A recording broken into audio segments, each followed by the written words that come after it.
Have you ever wondered why life feels so hard sometimes? Why, no matter how much you plan, how carefully you move, struggle still finds you? Why peace seems to live on the other side of a door you can't quite reach? It's a question we've all asked ourselves in the quiet hours, when the weight of the world feels just a little too heavy. And here's the truth most of us resist. Struggle isn't the thing standing between you and peace. Struggle is the path to it. I know that sounds strange, maybe even frustrating. We've been taught to avoid pain, to seek comfort, to believe that happiness lives in the absence of hardship. But what if everything we've been told is backwards? What if the very thing we're running from is the thing that will set us free? Today, I want to explore something ancient, something timeless, something that modern psychology is only now beginning to understand. The idea that struggle isn't your enemy, it's your teacher. And if you can learn to walk with it rather than against it, you'll find a kind of peace that no external circumstance can ever take away. If you enjoy calm, meaningful reflections like this, consider subscribing. This is a space for those who want to think deeply, feel fully, and grow quietly. You're welcome here. Let's begin with a simple question. What is peace, really? Most of us think of peace as the absence of conflict, a quiet mind, a life without problems. But the ancient philosophers knew something we've forgotten. They knew that peace isn't found in perfect conditions. It's found in how you meet imperfect ones. The Stoics, those ancient Roman and Greek thinkers, built their entire philosophy around this truth. Marcus Aurelius, the emperor who ruled one of the most powerful empires in history, wrote in his private journal, "You have power over your mind, not outside events. Realize this, and you will find strength." He wasn't writing this from a place of comfort. He was writing it in the middle of war, plague, betrayal, and loss. And yet, he found peace. Not because his life was easy, but because he understood where peace actually lives. It lives in acceptance, in perspective, in the way you choose to see what's happening to you. Epictetus, another Stoic philosopher, was born a slave. He spent much of his life in chains, his body broken, his freedom stolen, and yet his teachings on inner freedom are some of the most powerful ever written. He said, "It's not what happens to you, but how you react to it that matters." Think about that. A man with no physical freedom teaching the world about the freedom that can never be taken. The freedom of the mind, the freedom of choice. That's the first lesson. Struggle reveals what you're made of. It doesn't break you. It shows you where you're already broken, so you can rebuild yourself stronger. The Stoics had a phrase for this. The obstacle is the way. It means that the thing blocking your path isn't separate from your path. It is your path. Every challenge, every hardship, every moment of resistance is an invitation to grow, to adapt, to become more than you were. But this isn't just ancient philosophy. Modern psychology has caught up. Cognitive behavioral therapy, one of the most effective therapeutic approaches we have, teaches the exact same principle. Your thoughts create your emotions drive your behavior, and if you can change the way you think about what's happening to you, you can change everything. CBT teaches that suffering often comes not from the event itself, but from the story we tell about it, the meaning we assign, the catastrophic interpretations we build. And when you learn to question those thoughts, to reframe them, to see them for what they are, just thoughts, not facts, you reclaim your power. There's even research on something called post-traumatic growth. Studies show that people who go through intense hardship often report becoming stronger, more compassionate, more grateful, and more connected to what truly matters. Not in spite of their struggle, but because of it. Modern science is finally catching up to what the Stoics already knew 2,000 years ago. You're stronger than you think. You've already survived everything life has thrown at you. Every single hard day, every loss, every disappointment. You're still here. That's not luck. That's strength. Now let's travel east for a moment, because the Stoics weren't the only ones who understood this. Buddhism teaches that suffering is inevitable, but it also teaches that suffering is optional. That sounds like a contradiction, doesn't it? But it's not. Pain is inevitable. Life will bring loss, change, illness, and death. But suffering, the mental anguish we add on top of pain, that's a choice. The Buddha taught that attachment is the root of suffering. We suffer because we cling. We cling to how things were. We cling to how we wish things would be. We cling to people, to outcomes, to identities that were never meant to be permanent. And when life inevitably changes, we break. But what if you could hold things lightly? What if you could love deeply without grasping? What if you could want things without needing them to be a certain way? That's where peace lives. In the open hand, not the closed fist. There's a Buddhist parable about a farmer whose horse runs away. His neighbors say, "What bad luck?" The farmer replies, "Maybe." The next day, the horse returns with 3 wild horses. The neighbors say, "What good luck?" The farmer says, "Maybe." His son tries to tame one of the horses and breaks his leg. "What bad luck?" they say. "Maybe," says the farmer. Then war breaks out, and because his son is injured, he's spared from being drafted. What good luck? And the farmer once again simply says, "Maybe." The lesson? You don't know what anything means yet. You don't know if this struggle is a curse or a blessing. You don't know what it's preparing you for. So why not hold it lightly? Why not trust that life is unfolding exactly as it should, even when it doesn't feel that way? Taoism teaches something similar. The Tao Te Ching says, "The rigid tree breaks in the wind.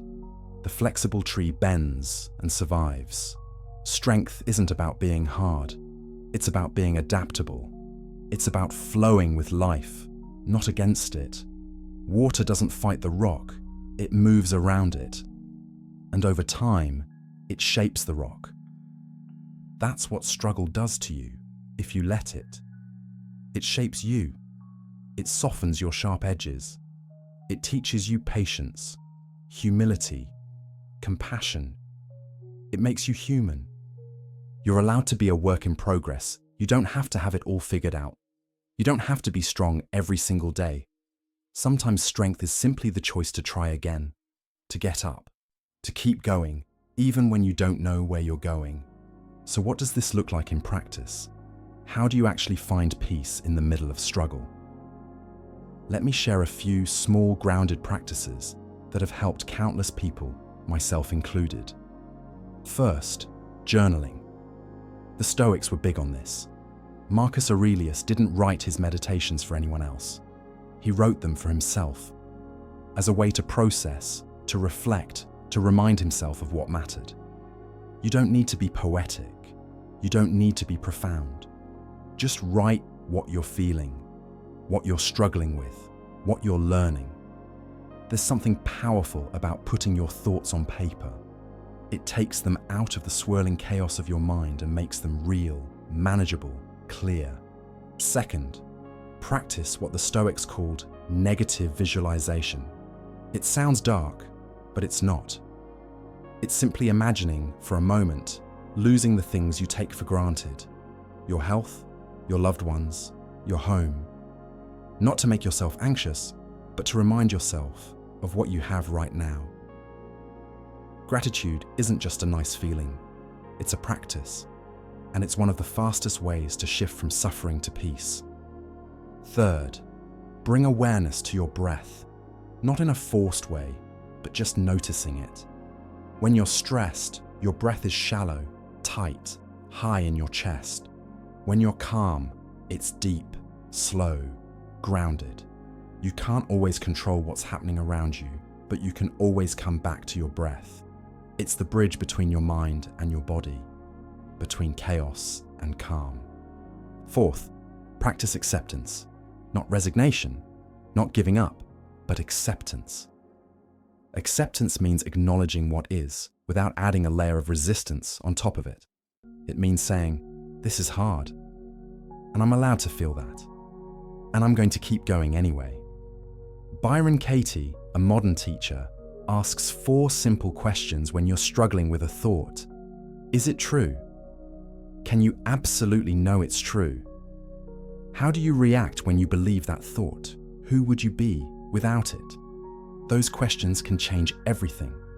And finally, remember this: peace isn't a destination. It's not something you achieve once and keep forever. It's a practice, a daily choice, a returning again and again to what matters. Strength isn't loud. Sometimes it's simply the choice to try again, to show up, to be kind to yourself when you fail, to forgive yourself for being human.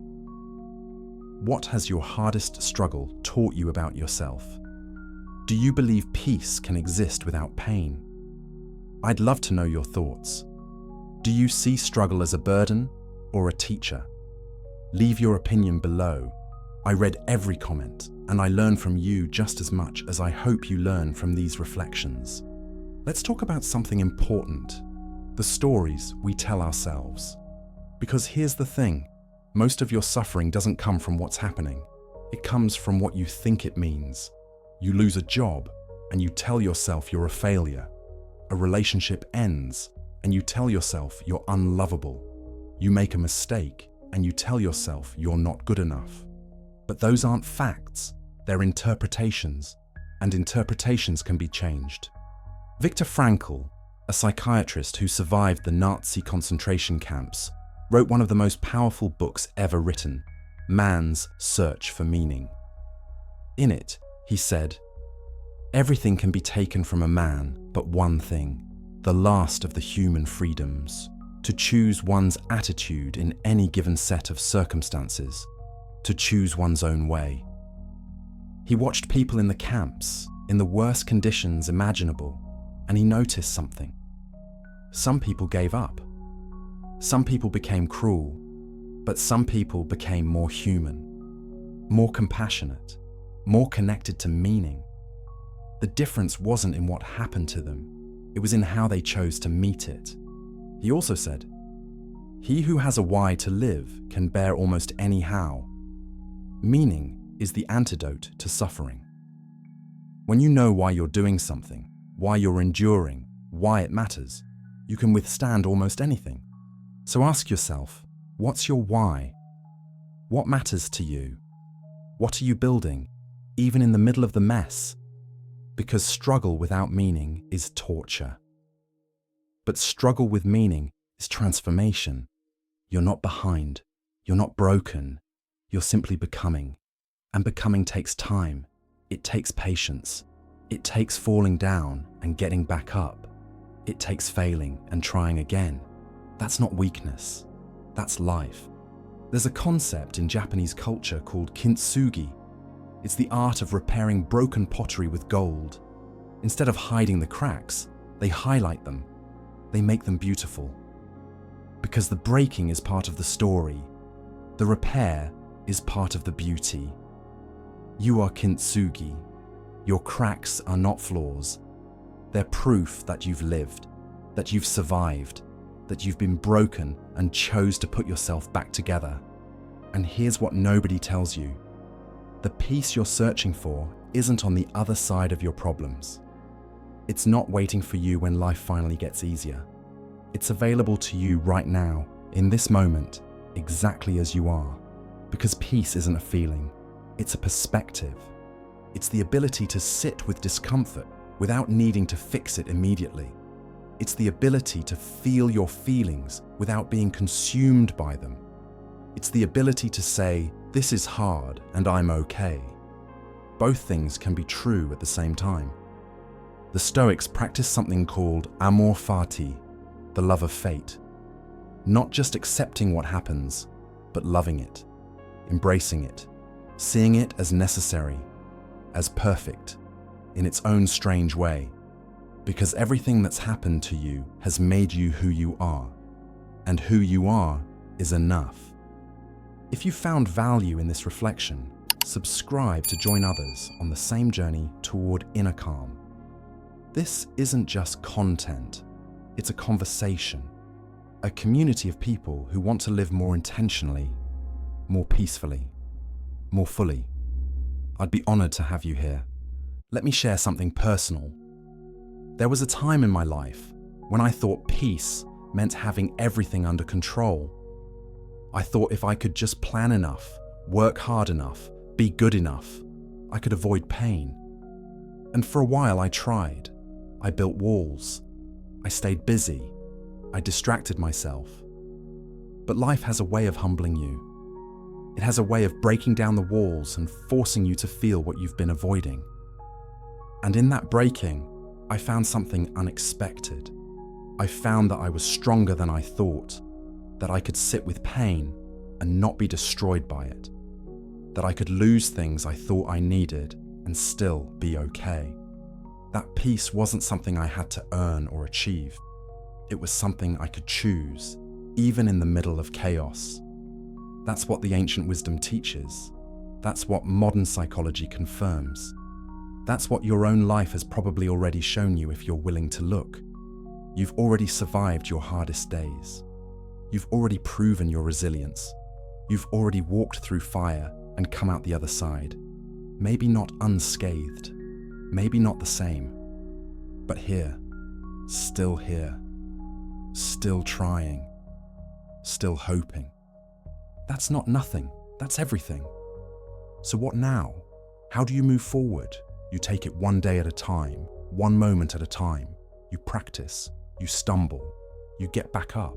You remind yourself that growth isn't linear, that healing isn't pretty, that peace isn't permanent, but it's always available. You start to see struggle, not as something wrong, but as something necessary. Not as punishment, but as preparation. Not as the end, but as the beginning of something new. Seneca, another Stoic philosopher, said, "Difficulties strengthen the mind, as labor does the body." Every time you face something hard and choose to keep going, you're building mental muscle. You're training yourself for the next challenge. You're becoming the kind of person who can handle whatever life throws at you. And that's the ultimate freedom. Not a life without problems, but a self that can handle problems. Not a life without pain, but a self that can sit with pain and not be destroyed by it. Not a life without struggle, but a self that sees struggle as the path, not the obstacle. There's a Zen saying, "The obstacle is the path." Sound familiar? It's the same truth, expressed across cultures, across centuries, across philosophies. Because it's not just an idea, it's a law of life. Growth requires resistance. Strength requires challenge. Peace requires struggle. You can't have one without the other. So stop waiting for life to get easier. Stop waiting for the perfect moment. Stop waiting to feel ready. You're ready now. You've always been ready. You just didn't know it yet. The calm you seek isn't found in escaping the storm. It's found in learning to stand within it, in realizing that you are not the storm. You are the sky. The storm passes through you, but it is not you. Your thoughts, your emotions, your circumstances, they come and go. But you, the awareness beneath it all, the presence that witnesses it all, that remains, that's who you really are. Not the struggle, not the pain, not the story, but the one who experiences it all and still chooses love, still chooses hope, still chooses to try again. You're allowed to rest. You're allowed to struggle. You're allowed to not have all the answers. You're allowed to be messy and imperfect and still worthy of peace. Because peace isn't something you earn. It's something you remember. It's your natural state beneath all the noise, beneath all the fear, beneath all the striving. It's been there all along, waiting for you to come home. So take a breath. Let your shoulders drop. Let yourself be exactly where you are, not where you think you should be, not where others expect you to be, but here, now, in this moment. This moment is enough. You are enough. And maybe, just maybe, the struggle you're facing right now isn't here to break you. Maybe it's here to wake you up, to remind you of your strength, to show you what you're capable of, to teach you that peace isn't found in perfection, but in presence, not in control, but in surrender, not in avoiding life, but in embracing it, fully, messily, beautifully. The ancient philosophers knew this. Modern psychology confirms it. And deep down, I think you know it too. So let's stop running. Let's stop resisting. Let's stop pretending that peace is somewhere else, sometime else, someone else. It's here, it's now, it's you. Welcome home.